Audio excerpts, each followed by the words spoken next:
Vivez la charité, vivez la charité, vivez la charité, Papa vous bénira. Mes bien-aimés, apprenez à marcher, mes préférés, apprenez à aimer, vivez sous le souffle de mon esprit.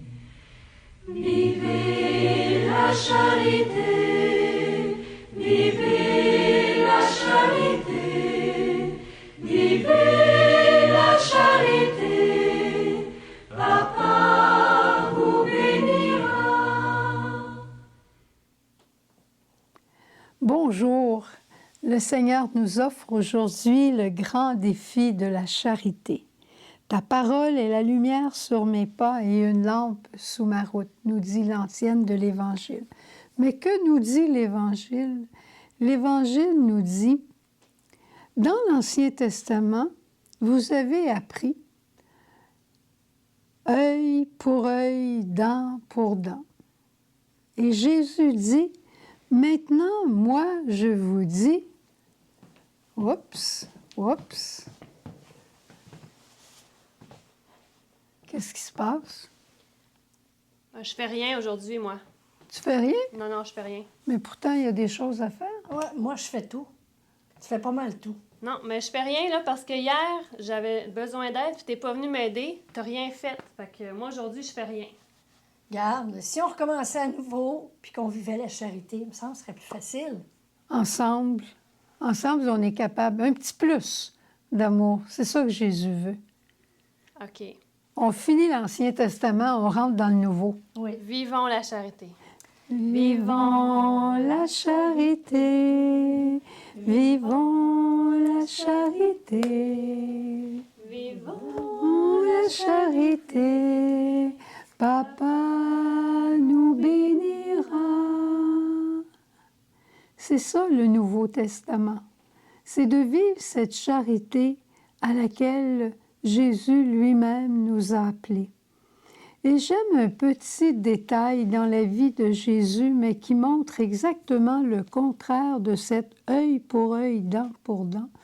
C'est quand Jésus se retrouve au jardin de Gethsémani, que les gardes viennent l'arrêter, et Pierre prend son épée puis coupe l'oreille de Malchus.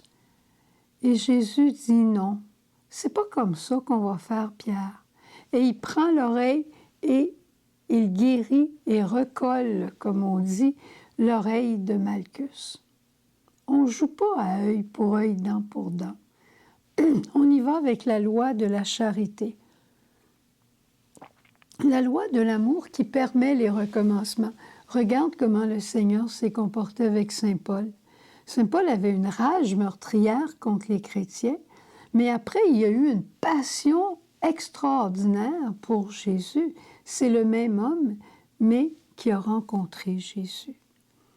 J'aime dans la vie des saints aussi des événements qui sont marquants et qui nous appellent à cette héroïcité, je dirais, de la charité. J'aime beaucoup Martin de Porres au Pérou.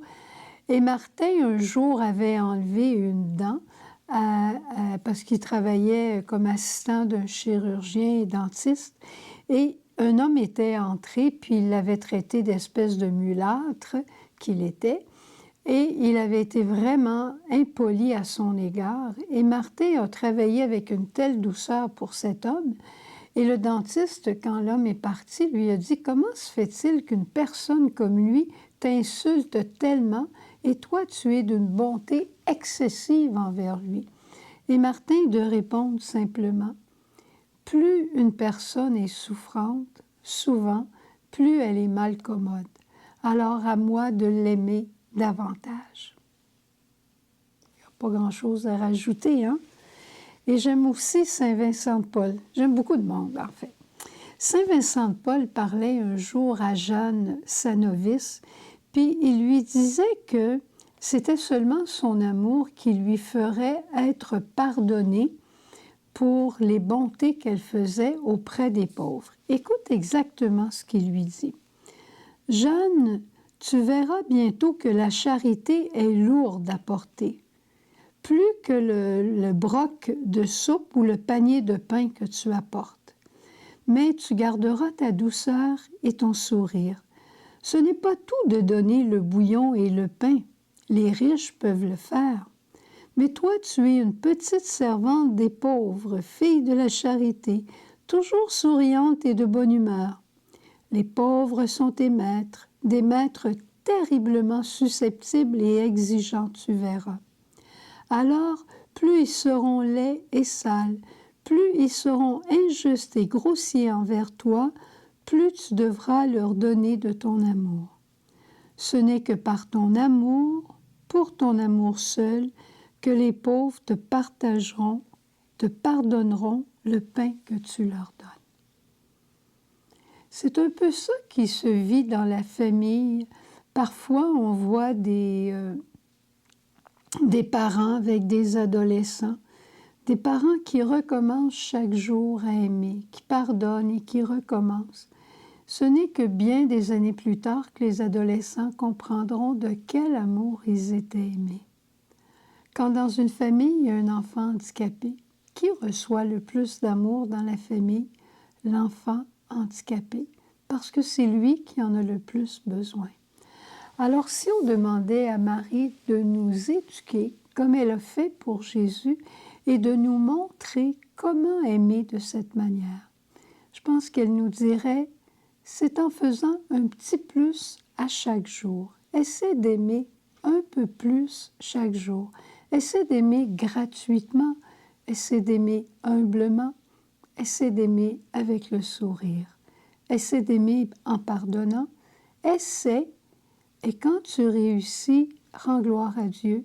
Et si tu ne réussis pas, demande à la miséricorde de réparer.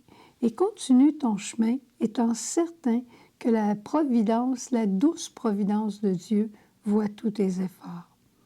Prenons quelques minutes pour aller prier au pied de Jésus, pour passer de l'Ancien Testament au Nouveau Testament, au petit plus de l'amour.